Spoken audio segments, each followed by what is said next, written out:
আমরা আজ এমন 5টি আমলের কথা জানবো, যেই 5টি আমল আমরা আমাদের নিজ জায়গায় বসে যদি করি, আল্লাহ রাব্বুল আলামিন এই আমলগুলোর বিনিময়ে হজ করে যে পরিমাণ সওয়াব আমি পেতাম, আমার অ্যাকাউন্টে, আমার আমল নামাতে ওই পরিমাণ সওয়াব আল্লাহ তাআলা লিখে দিবেন।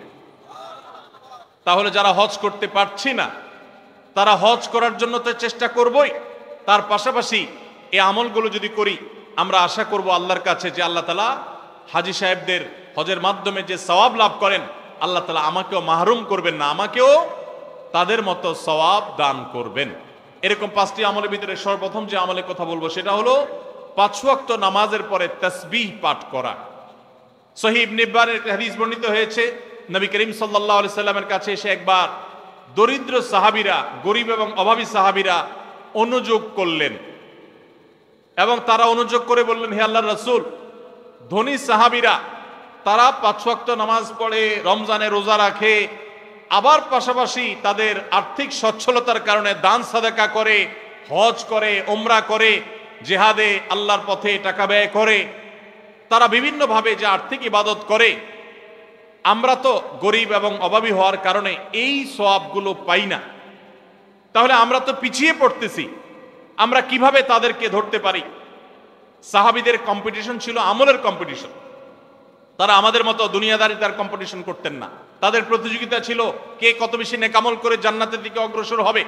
তো সাহাবীদের এই কথা শুনে প্রিয় নবী সাল্লাল্লাহু আলাইহি সাল্লাম তাদেরকে এই আমলটা শিক্ষা দিয়েছেন এবং বলেছেন, যে ব্যক্তি 5 ওয়াক্ত নামাজের পর 33 বার সুবহানাল্লাহ, 33 বার আলহামদুলিল্লাহ এবং 33 বার আল্লাহু আকবার পড়বে, আল্লাহ রাব্বুল আলামিন ওই ব্যক্তিকে, হজকারী ব্যক্তিরা হজ করে যে সওয়াব লাভ করেন, আল্লাহ তাআলা এই ব্যক্তিকে সেরকম সওয়াব দান করবেন।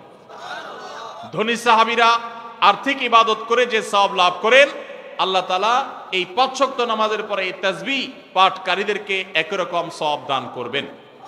ভাইরা আমার, আবারও বলছি, এর মানে এই নয় যে হজ করার যে মর্যাদা আছে হুবহু সেই মর্যাদা সব দিক থেকে শতভাগ সেই রকমই আপনি আল্লাহ তাআলার কাছে মর্যাদা লাভ করবেন এই আমলের মাধ্যমে, পাঠা তা নয়। তবে হজ করে যে পরিমাণ সওয়াব পাবেন, বিনিময় পাবেন, আল্লাহ আপনাকে সে পরিমাণ বিনিময় দান করবেন। তাহলে একটি আমল আমরা পেলাম, সেটা হলো প্রত্যেক ফরজ নামাজের পর, 5 ওয়াক্ত ফরজ নামাজের পরে তাসবিহ পাঠ করা, সুবহানাল্লাহ, আলহামদুলিল্লাহ, আল্লাহু আকবার। কোন কোন বর্ণনায় সুবহানাল্লাহ এবং আলহামদুলিল্লাহ 33 এবং আল্লাহু আকবার 34 বারও বর্ণিত হয়েছে। সেটা আমরা অনেকে করি, আমলটা আমাদের সমাজে প্রচলিত আছে, এটাও করলেও হবে ইনশাআল্লাহ। 33 বার সুবহানাল্লাহ, 33 বার আলহামদুলিল্লাহ এবং 34 বার আল্লাহু আকবার। দ্বিতীয় আমল, যে আমল আমাদেরকে হজের সওয়াব এনে দিবে ইনশাআল্লাহ, উমরার সওয়াব এনে দিবে, সেটি হলো সকালে ফজরের নামাজ জামাতের সাথে পড়ার পর যদি কেউ বসে বসে আল্লাহর জিকিরে মাশগুল থাকে, ফজরের নামাজ জামাতের সাথে পড়লেন, মা বোনরা আপন জায়গায় পড়লেন, পড়ার পর জিকির আজকার করলেন বসে বসে, এরপর সূর্য উদয় হলো, সূর্য উদয়ের 15-20 মিনিট পর, নিষিদ্ধ সময় পার হওয়ার পর যে ব্যক্তি দাঁড়িয়ে 2 রাকাত নামাজ পড়বে, এশাকের নামাজ, আল্লাহ রাব্বুল আলামিন ওই ব্যক্তিকে একটি পূর্ণাঙ্গ হজ এবং উমরার সওয়াব দান করবেন। তাহলে সকালে এশাকের নামাজ পড়ার মাধ্যমে হজের সওয়াব লাভ করা, এটা তো আমরা চেষ্টা করতে পারি, কি বলেন? আল্লাহ তাআলা আমাদেরকে তৌফিক দান করুন। 3 নম্বর যে আমলের মাধ্যমে আমরা হজের সওয়াব পেতে পারি, সেটা হলো দ্বীনি জ্ঞান অর্জন করার জন্য বা দ্বীন শেখাবার উদ্দেশ্যে যদি কেউ মসজিদে যায়, দুনিয়াবি উদ্দেশ্যে না, টাকার উদ্দেশ্যে না, আল্লাহর সন্তুষ্টি লাভের জন্য মসজিদে গেছে, উদ্দেশ্য মানুষকে দ্বীন শিখাবে, কোরআন শিখাবে, অথবা কোরআন নিজে শিখবে, এই কোরআনের জ্ঞান, হাদিসের জ্ঞান, ইসলামের জ্ঞান অর্জন করার জন্য যদি কেউ মসজিদে যায়, এই যাওয়ার কারণে আল্লাহ রাব্বুল আলামিন তাকে এহরামকারী, হজ আদায়কারী ব্যক্তির সমপরিমাণ সওয়াব দান করবেন। তাহলে 3টা আমল পেলাম। 3 নম্বর আমল হলো যে যদি কেউ মসজিদে জ্ঞান অর্জন করার জন্য যায়, কোরআন হাদিসের ইলম অর্জন করার জন্য যায়, তাবরানী শরীফে এই সম্পর্কে হাদিসে বর্ণিত হয়েছে, নবী সাল্লাল্লাহু আলাইহি ওয়াসাল্লাম বলেছেন, মান গাদা ইলাল মসজিদি লা ইউরিদু ইল্লা আন ইয়াতাআল্লামাহু খায়রা ইল্লা আন ইয়াতাআল্লামা খায়রান আও ইউআল্লিমাহু। কোন ব্যক্তি যদি মসজিদে যায় কোরআন হাদিসের কোনো জ্ঞান অর্জন করবার জন্য বা জ্ঞান দেওয়ার জন্য, শিক্ষকতা করবার জন্য, কানা লাহু কাআজরি হাজ্জিন তাম্মান হাজ্জাতুহু, তাহলে আল্লাহ তাআলা তাকে এমন একটা হজের সওয়াব দিবেন যে হজটা পরিপূর্ণ হজ। সুবহানাল্লাহ, অপূর্ণ না, পরিপূর্ণ হজের সওয়াব দান করবেন। তাহলে মসজিদে শুধুমাত্র বাচ্চারা মক্তবে যায় এটাই যথেষ্ট নয়। মসজিদে ওলামা একরাম, ইমাম সাহেবগণ বিভিন্ন বয়সের মানুষের জন্য বিভিন্ন ধরনের দিন শিক্ষামূলক আয়োজন রাখবেন, আমরা সেগুলোতে শামিল হওয়ার জন্য যাব, এর মাধ্যমে হজের সওয়াব পাওয়া যাবে ইনশাআল্লাহ। 4 নম্বর, মসজিদে কেউ 5 ওয়াক্ত নামাজের জন্য যখন বের হবে, 5 ওয়াক্ত নামাজ পড়ার জন্য বের হলে, আল্লাহকে সন্তুষ্ট করার জন্য 5 ওয়াক্ত নামাজের উদ্দেশ্যে মসজিদে বের হওয়াটাও মানুষকে হজের সওয়াব এনে দেয়।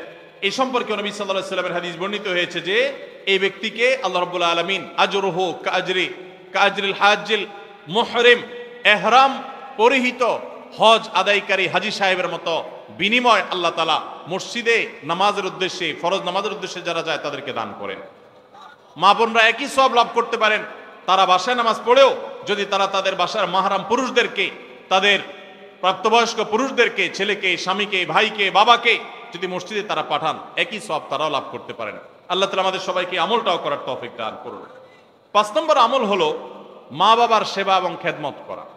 এই সম্পর্কে তিরমিজি শরীফের একটি হাদিস বর্ণিত হয়েছে, এক সাহাবী নবী করিম সাল্লাল্লাহু আলাইহি সাল্লামের কাছে এসে তার ইবাদত বন্দেগী যেগুলো তিনি শারীরিকভাবে করতে পারেন সেগুলোর পাশাপাশি আর্থিক ইবাদতের প্রতি তার আকুতির কথা জাহির করলেন।